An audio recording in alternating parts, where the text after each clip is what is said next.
cris de la terre.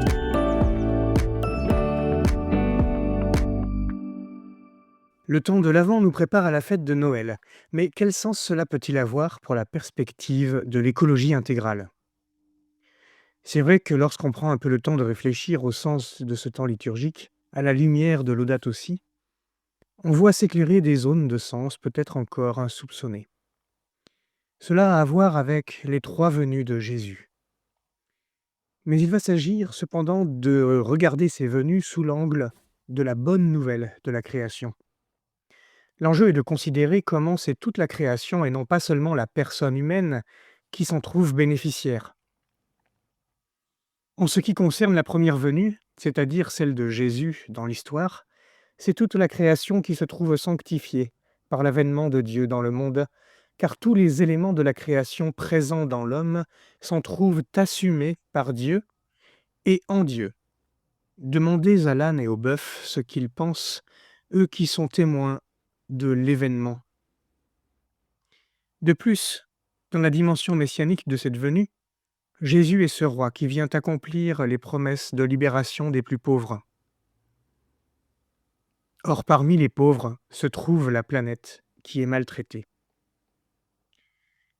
Qu'en est-il de la deuxième venue? C'est la venue de Jésus dans nos vies, chacune d'entre elles aujourd'hui. Ici aussi, il s'agit d'un accueil et d'une rencontre qui ne doivent pas laisser insensibles.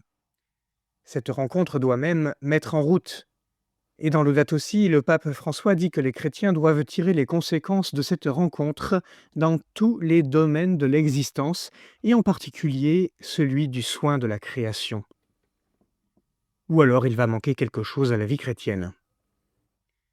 La parousie concerne aussi l'écologie intégrale. En quel sens? La troisième venue est celle du Christ dans la gloire, qui vient pour le jugement dernier et qui s'annonce comme le Christ, roi de l'univers que nous avons célébré il n'y a pas longtemps. C'est-à-dire le roi de tous les éléments créés. Avec cette venue s'adjoint celle de la création nouvelle, qui est pleinement investie de la vie divine, une création réconciliée où Dieu sera tout en toutes choses. C'est la bonne nouvelle de la création qui nous invite à regarder notre monde non pas dans l'instant présent, mais dans la dignité dont la création nouvelle sera investie. Ce changement de regard sur la création nous invite alors à reconnaître aujourd'hui la dignité dont les créatures sont revêtues dans le regard de Dieu. Bonne préparation à Noël et à toutes ses venues.